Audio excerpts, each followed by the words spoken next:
As far as I know, this is the engineering campus of University Science Malaysia. Am I right? Which also means that majority of you here are future engineers, correct? No? Well, I'm just like most of you. I'm also an engineer. But in fact, I am a slasher. I'm an engineer / comic artist / author / etc. etc. And we got to see plenty of slashers around us these days. For instance, we got to see an accountant / maybe a singer, or a teacher / entrepreneur, or a lawyer / activist, or an engineer / artist. And this is very, very common in Malaysia these days. And why does this happen? This is because we are stuck in between two very polarized and different ideologies. On one hand, we have been trained and programmed to get a degree, get a stable job, get married, reproduce, and die. Right? That's why your parents told you, don't laugh. But on the other hand, we have been heavily motivated by all these top CEOs, motivational gurus, telling us that we must have a dream. We must chase after our dreams, and we must do things that we love. So now, I was stuck with two options. So what did I do? I do both lah. All right, so I end up becoming a slasher. I'm a self-learned comic artist, so my background wasn't in design or illustration, so there are many things that I need to learn by myself. I need to learn digital drawing. I need to learn all these softwares. So Google and YouTube are my best teachers. And besides that, I also need to learn content creations and storytelling from scratch. I had no knowledge. You know why? Because I don't watch movies. I don't watch dramas. I don't watch anime. I don't read manga. I also don't have time to read novels. So I know absolutely nothing about storytelling. Well, if you want me to convey a message in a systematical order as an engineer, yeah, I can do that. But if you want me to tell a nice story with a nice flow or plot twist and all that, sorry, I cannot do that. So back then, I was a total amateur. There are so many things that I need to learn. So I couldn't just quit my job and dive right into my comic brand. That's just too risky, right? And we end up seeing plenty of struggling comic artists out there. So I chose to become a slasher. And being a slasher is totally fine. We have a day job, and then after work, we do things that we love. But now, there's a problem with a lot of slashers. Have we been progressing? Or we are just beating around the bush, pouring in effort, doing things blindly, and in the end, we do not see any results. All right? To help me explain that, let's revise on an old equation that we have all learned in basic physics. I don't know if you still remember this. Still remember this? It's called work done. It's simple. Work done equals to force times distance. In other words, it means how much effort you put in to do something, the force, times how much it moves, the distance. All right? Here's an example. Don't worry. For example, if I put in 10 Newton to push Waimei, and she moves by 3 meters, how much is the work done? How much? 30. Oh, very smart. 10 times 3, you get 30 joules, right? That's the work done. Now, the other way around. What if she puts in 10 newtons to push me, I do not move at all? How much is the work done? 0. Well, very smart. Future engineers. Right? You get nothing done because I don't move, right? Now, what if she puts in 9,000 newton to push me, like she's going to hit me with a truck? I still don't move at all. How much is the work done? Still 0. Okay, what does that mean? It shows that no matter how much effort you put in, if you do not move, you don't have progress, and you're always at the same point, you get nothing done. There's no work done, right? So a lot of people, they want to achieve something, but they do not know what their goals are. They do not know where they're heading to. So they kept pouring in effort, they kept doing things, working, and doing things blindly. In the end, when they do not see any results, the fire in their heart dies off. What a waste, right? So I have a model that I want to share with all of you. A model that I've been using for many years, and it has helped me achieve many things in my life. Some people call this the backward reasoning model. Some people call this the backward planning model. Whatever it is, like its name suggested, it's backwards. So we'll start from a goal, all right? And then we'll plan backwards. So how should we set a goal? Can I say something like, I want to be rich. I want to earn a lot of money. Is that your goal? Or I want to lose weight. I want to be slim like Jason. Is that your goal? No, that's not a goal. That's just a vague statement to confuse your brain. Your brain will be thinking like, you want to lose 1 gram or 100 kg? It has to be specific and try to make it quantitative. So it should sound something like this. I want to lose 10 kgs in 3 months. That's the right goal. All right, now you have your goal already. Let's move backwards. All right, look at all the H1, H2, H3, and so on. All these are questions. How? H-O-W, how. So H1 stands for the first how to lose 10 kg in 3 months. And then you come up with the first solution. Oh, maybe I want to exercise, I want to work out. And then the second how to exercise. And then you come up with the second solution. Oh, I want to sign up for a gym membership. I want to hire a trainer, for example, right? And then move one step backwards. How to go to the gym? I have no time. And then you come up with the third solution. Oh, I want to, if you have no time, schedule for a time. Swap your high tea or a shopping session to a gym session. So you keep asking all these questions to kill off your excuses and kill off your doubts. And then you keep asking until a point where you can no longer ask anymore, you reach where you are. All right, your current position. All right, so when you are planning backwards, you move backwards, you are planning. You lay out the solution from the goal towards you, and then you move forward, you execute. All right, so it's very straightforward and logical. So now let me tell you my story based on this diagram. And it is a failure. It was a failed project. So using this model doesn't guarantee you a success. It will still fail. So you have to keep in mind that you have to constantly fine-tune your goal and fine-tune your direction. Okay? Now, the story goes like this. In 2015, I was approached to publish my first book. And back then, I didn't have a specific goal. It was simple. I just want to publish a book in 2015. So the first how to publish a book in 2015? I want to come up with 160 pages of contents. So how to come up with 160 pages of contents?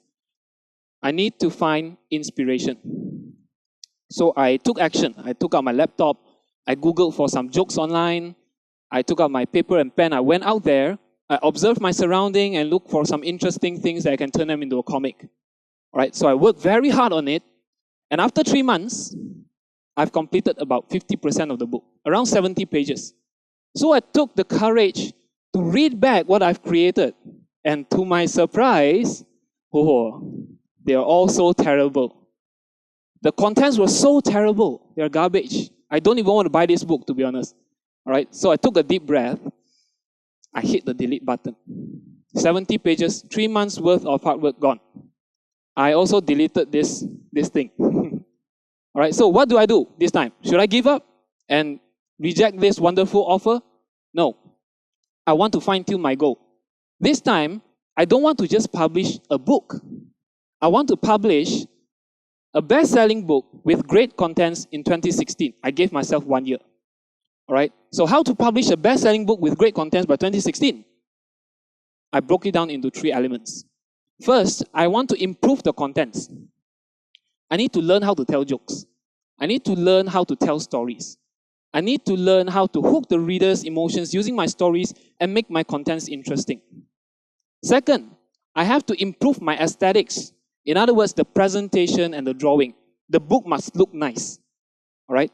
Third, I must have a wide audience so people know my work. All right? Okay, the first one. How to improve my contents.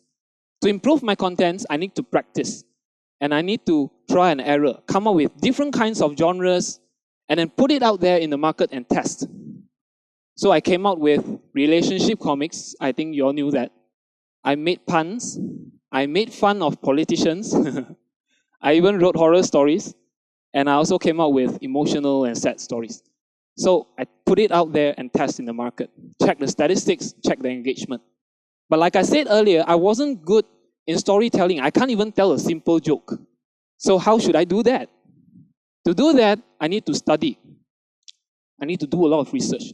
So I studied 10 to 20 successful content creators, from YouTubers to comic artists to comedians, and then learn how they create contents. I believe there must be a pattern to their success. There must be a pattern to their content creation. So I have to identify that pattern and duplicate it and remodel it into my system. And then we managed to make this. I don't know if you have seen it before. Or this nasi lemak, which got reposted thousands of times with my watermark removed. And also the short girls problem. So after all these contents went viral, I know that my contents are heading in the right direction. All right? Now, the second one, how to improve the aesthetics, how to draw better, how to make it look more presentable. To do that, I also need to test, come up with different character design, test with different colors, test with different fonts, and then eventually settle down with the best one that suits my story, or even better if in the future we can use it in merchandising or licensing. But how do I know if the characters suits my story or if they suits merchandising or licensing?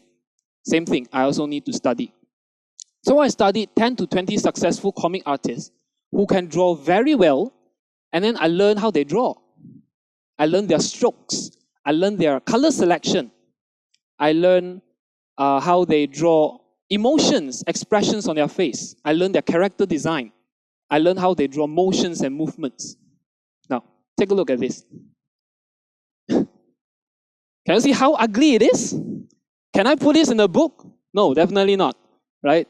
This was posted 6 years ago at the very beginning of J&Y Productions. I actually drew this on paper, I snap it and upload on Facebook. Oh, super ugly. But to be honest, I think the content is there. It's just very ugly. And then we improved. And then we have this. This was a viral content which got more than 40,000 shares, a few million reach. But it's still not good looking. The character is not lively, it's not cute. And then we improved. And we settled down with this. So this time the character looks cuter, is livelier, and people like it. Okay, so we settled down with this. And there is also one way I practice. I came out with one dialogue, like for example, go away. And then I'll create different expressions to say go away. And I'll keep practicing and keep practicing. And after some time, I would have an entire database of different expressions. So this was how I practiced. Okay, so now, contents, checked. The drawing, check. Now, last one, how to have a wide audience. To have a wide audience, I need to grow my audience. How to grow my audience? To grow my audience, I need to create contents that can go viral. So you can see that all the elements, they are actually interconnected. But how to create viral contents? Oh, this is very hard. No one can give a definite answer. All right, and there are many ways to create viral contents. We never know. All right, but I need to start with something. So I decided that, okay, we must create contents that the market wants to see. People want to see. I cannot create contents that only I like to see.